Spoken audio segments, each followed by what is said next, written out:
Kaleidoscope, a weekly public affairs program brought to you in partnership with the Urban League of Greater Cleveland, Kaleidoscope Magazine, and News Channel 5. Good morning, everyone. Good to have you with us today. Dr. Robin Dubin is Professor of Economics at Weatherhead School of Management at the Case Western Reserve University.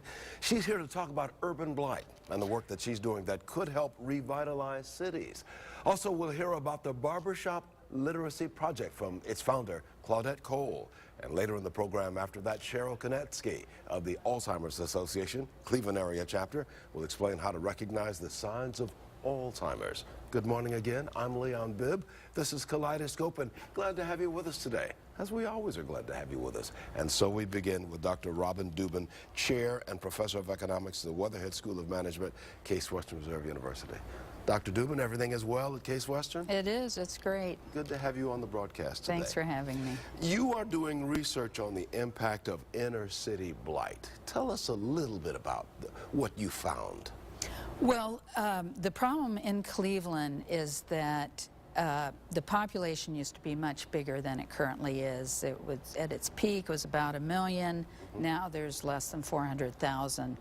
Plus, the impact of the foreclosure crisis means that there's a lot of vacant houses, which, and the problem is worse on the east side of the city. So the question is what to do about that. And mostly people are talking about tearing them down, but there's so many of them that that would cause a problem. We've got 8,000 properties or some such figure like that in our area that are virtually vacant or abandoned and perhaps need to come down. Is that the answer, tearing them down? I don't think so, because there won't be anything left. So my idea is to use voluntary moves to reconcentrate the population, to recreate vibrant neighborhoods in cities like Cleveland. And it would work by, you would pick areas of the city that you want to save. You would go to people who don't live near those areas and offer to buy their house for more than it's worth. You would then offer to sell them a house for less than the cost of building it or renovating it in the center. And what that would do is it would bring people together. They would have neighbors. There would be sufficient density for retail, be more efficient to provide city services, and you would develop large blocks of land that could be redeveloped. In the 1950s and the 1960s, a little bit in the early 70s, we saw the coming of the interstate highway systems, the expansion of our highway systems. That meant people could move farther out to the suburbs easily and get back and forth relatively easily. Now you're talking about bringing them back in. I am. And I think it's something that we have to do, because now if you look at the metropolitan area, all of the new development happens, or most of the new development happens on the edges. And what happens, since the area is not growing, is every new house on the edge means there's another vacant house in the core. And so you have this vacuum that's expanding and expanding as the development moves out.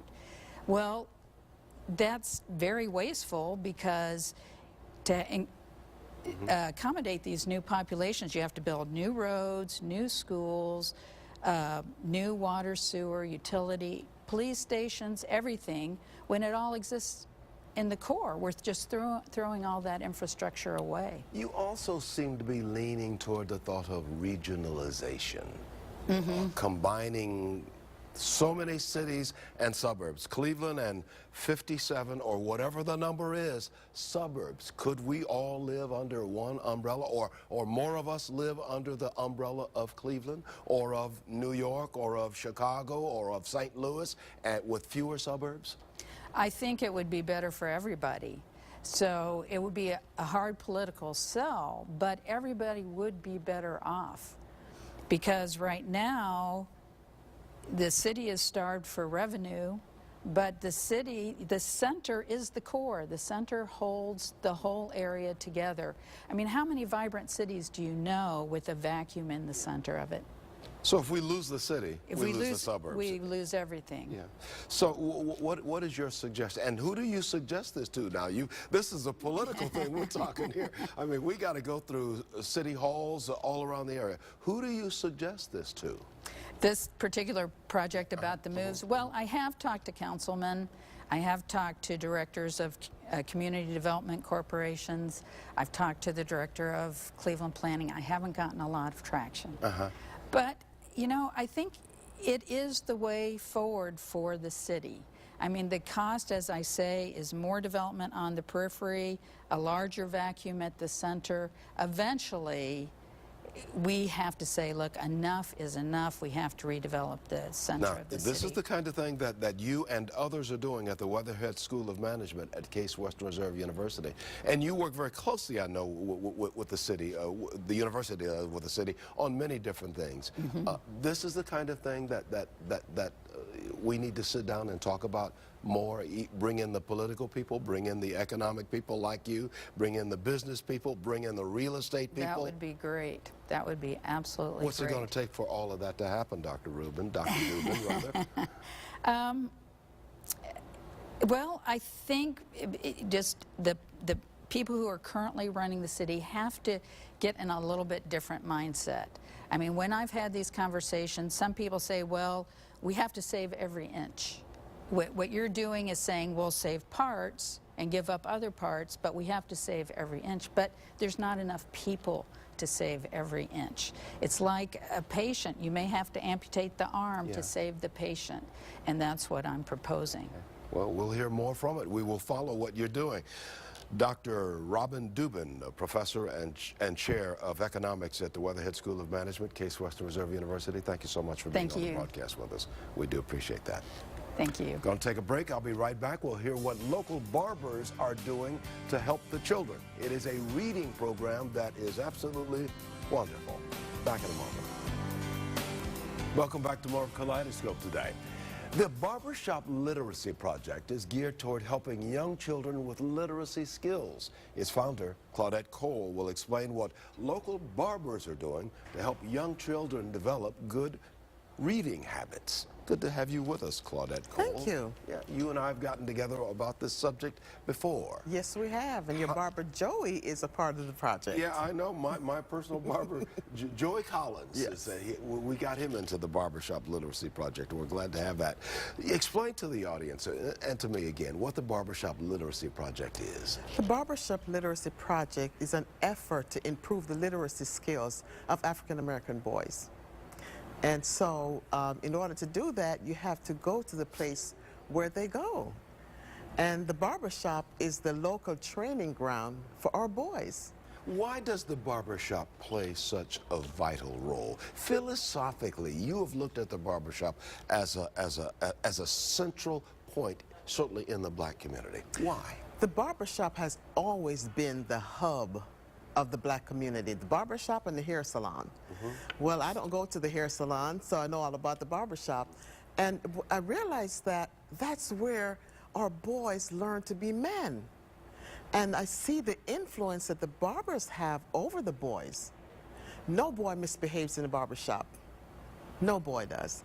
And so I thought if the barbers have such influence, and they're teachers already, why not add literacy onto what they do? So what do you do? How do you put the literacy part, the reading part in that? What do you ask the barbers to do? Well, first what I do is I ask the barbers if they'd like to participate in the project, and then I establish a reading area, which is I come in with the bookshelf, bring all the books, and they usually, always, they provide a space for me to establish a reading corner for the children. And you encourage the kids when they come in. And the barbers become the teachers then, because they're the ones who say to the children, grab a book. They're the ones who say, tell me about what you read. They're the ones who encourage their patrons to read to their children. So the barbers are the literacy mentors. My job is to support the barbers in becoming literacy mentors. And let them know. And let them know they're, then they take it from there. The strength that they hold as leaders in the community, certainly in the business community. There are leaders in the community, and I think being tagged to be a literacy mentor gives them just another dimension of the education that they provide for our children, and it makes them proud makes them proud. We got a phone number we're going to put on the screen because probably some barbers want to get into your barbershop literacy project. 216-217-4637. You see that number at the bottom of the screen, or you can go to barbershopliteracy@icloud.com.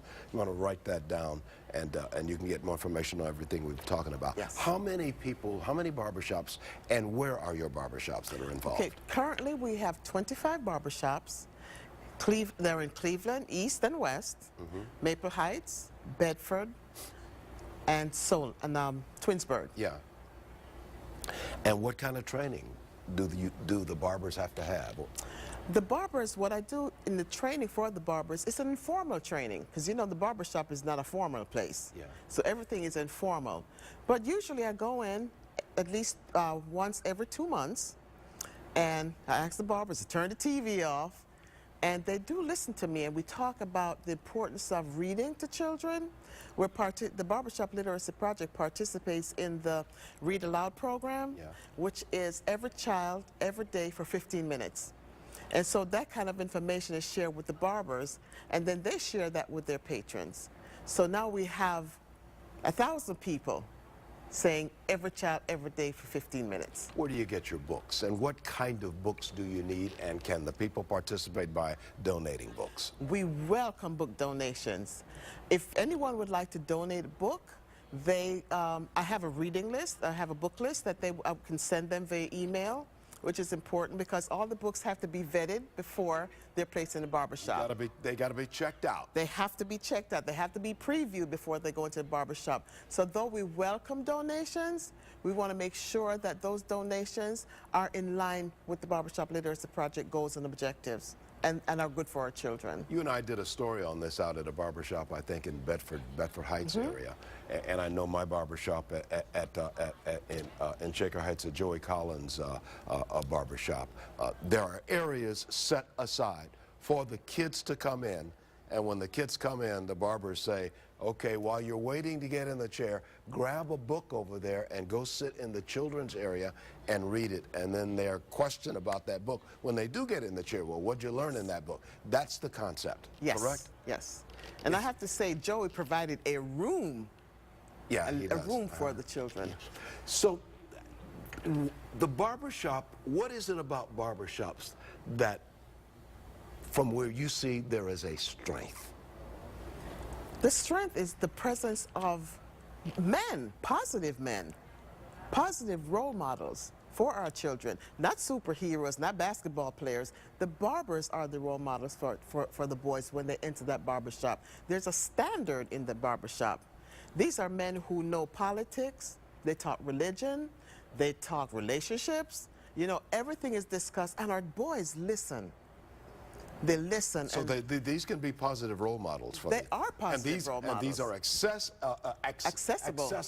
accessible men, not necessarily basketball stars or football stars. That's correct. But the guys that you see in the neighborhood who are working for a living. And they know the children. And they certainly know what's going in the town, too. That's how I found out what's going on in politics in Cleveland, to go to the barbershop. Everybody knows everything in there. You can find out anything you need. Well, once again, that phone number is 216-217-4637, or you can go to barbershopliteracy@icloud.com. See more information on everything we're talking about. Also, you can go to my website, which is newsnet5.com/myohio, and you'll see all of the stories I've done in this series called My Ohio. And among those stories is the Barbershop Literacy project with an interview with Claudette Cole right here. One thing I would like to add, Leon, is that Cleveland Clinic, South Point Hospital gave us a grant, so we're going to increase our barbershops by 7. So we're very appreciative that that happened. We appreciate that. We're glad to hear that. Thank you so much, Claudette. Thank you. Good to see you again. Good to be here. Oh, good to see you as well. Thank you. Well, spotting the signs of Alzheimer's disease in your loved ones. We will talk about that when we come back. Welcome back to Kaleidoscope. Can you tell the difference between the signs of normal aging and the signs of Alzheimer's disease? According to the Alzheimer's Association, Alzheimer's disease is increasing and is becoming a serious threat to the nation's health and economy. Cheryl Konetsky is program director with the Alzheimer's Association, Cleveland area chapter. She'll explain how to spot signs of Alzheimer's, especially at family gatherings. That's Hi, right. Cheryl. Hi, thanks for having me today. Good to have you. Basically, thumbnail sketch. What is Alzheimer's? Alzheimer's is a progressive degenerative brain disease that attacks parts of the brain and impairs memory, thinking, and behavior in most cases. It's often tied to age, isn't it? Correct. Age is one of the biggest risk factors, and we see that people as they age in the range of over 65 and certainly over 85 have higher prevalence of the disease.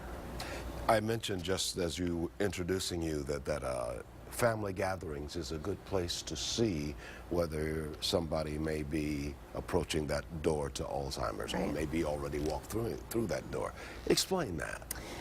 We see that families who maybe have lived in different areas of the country who come together for the holidays are seeing loved ones and they haven't seen them for a few months or maybe even since last Christmas, and they are noticing changes. They might see more forgetfulness or short-term memory loss, difficulty making that favorite recipe that's always been a family favorite. And one of the things that we do at the Alzheimer's Association is we take calls from caregivers, family members, so that when they're worried or wondering what changes might be happening, we can kind of help them decide if this is a normal part of aging or if this is something more to be concerned about. You were telling me before we started you take those calls 24/7. Correct. Around the clock, and we'll put a phone number on the screen there and where people can call, get more information, or if they really need some questions and answers on Alzheimer's, 800-272-3900. Also, the website is right underneath there, alz.org/Cleveland. More information on everything we've been talking about. We are seeing an increased amounts of Alzheimer's because we, as Americans, are living longer. Correct. 1900, I think the average age was 50 or something like that. Now we are stretched out many more years. Is that why we're seeing a lot more? At this point, that's what we're thinking. Research is looking into the potential causes, whether there might be a combination of environmental factors, other health-related issues, but right now we know that age is one of the biggest risk factors. And as we are living longer, more people are getting into the age range where it is becoming more prevalent. And in addition, with the baby boomers who are entering the increased age ranges, we're really worried about the epidemic nature of what this could become. A lot of people wonder if they're getting Alzheimer's because they forgot where they put their car keys. You're asked this 1,000 times a week, I'm certain. Is that Alzheimer's if I forgot? Where did I put my car keys? That kind of thing. Is that Alzheimer's? So it's not Alzheimer's in and of itself. And we have 10 warning signs that we educate the community and the public about, things that are red flags. But the issue that sort of supersedes and goes over all the warning signs is an issue of severity. So I could lose my keys, and I often lose my keys. But the difference is that I can think back to when I had them last, where do I normally keep them, and I can problem solve finding them. Someone who has a cognitive problem, an Alzheimer's or dementia type disease, doesn't have the ability to remember back when they had them last. And so the problem solving is really the issue. So when I mislay my car keys, I retrace my steps. Exactly. I go back to where all the places that I've been, and if I can do that, I'm probably okay. Yeah. In our final minute, what can the public do to help in this? I know we need research money, and there's no cure. What can the public do right now other than just cry over this when we see it on set in a family member? Definitely. To get involved and to not be afraid to talk about Alzheimer's. There's a lot of stigma attached, and people are very fearful of what this could mean. And a lot of times they may be worried about symptoms or signs that are actually part of a normal age-related process. So I think the best thing at this point is to support those that you may know who have the disease, and to talk about it with friends or family so that it's not a secret and it's not something to be embarrassed about. there's treatment and help available. Certainly we will use your phone number, Cheryl Konetsky. She's Program Director of the Alzheimer's Association, Cleveland area chapter. That phone number on the screen, 800-272-3900. Thank you so much. Thank you so much. I mean, we know that there are a lot of people out there suffering right now, this very moment, who are listening to your words, perhaps with tears in their eyes. Yeah, Thank and the you. Alzheimer's Association's here to help them. Thank you, Cheryl. Thank you. Good to have you on the broadcast, too. I'm going to take a break. In a moment, we'll have the Morning Exchange section with Marcia Maccabee of the Urban League of Greater Cleveland. We call the last segment of Kaleidoscope the Morning Exchange, and back with us is Cheryl Konetsky, Program Director of the Alzheimer's Association of the Cleveland area chapter. Good to have you with us again for this final segment. If somebody has Alzheimer's, how do you deal with that to make it more manageable, especially during a holiday time? So it's important to really inform other family members about the changes that might have gone on, especially if they're coming in from out of town and haven't seen the person in a while, so that they know what to expect. And adjusting expectations during the holiday is one of the biggest things that families can do to help cope with Alzheimer's during the holidays, because it's best to keep routines as similar as possible, to have some downtime. And so we know the holidays can just be filled with all kinds of stress and activity, and so someone with Alzheimer's doesn't necessarily do well with that kind of routine all the time. Do you go where that person is with Alzheimer's? If they are thinking that they're back in 1955, do you go back to 1955 or say, no, Dad, this is 2013 or whatever? What do you do? It's so important to not correct, to not try to convince them that it is what it is, whatever that reality is, because a lot of times they believe that it's 1955 to the core, and trying to convince them otherwise is just agitating, and it causes anxiety and sometimes can cause behavioral problems. So that's the best approach, to take it to where they are. Meet them where they're at. Meet them where they are. Absolutely. And that does not confuse them. And just find the joy there. So tell me about, what it was like in 1955 and what was going on, and tell me a special memory that you have. Thank you so much, Cheryl Konetsky, Program Director for the Alzheimer's Association, Cleveland area chapter. Thank you. We appreciate your advice. That's going to do it for Kaleidoscope. Take care, everybody, and be well. Kaleidoscope, a weekly public affairs program brought to you in partnership with the Urban League of Greater Cleveland, Kaleidoscope Magazine, and News Channel 5.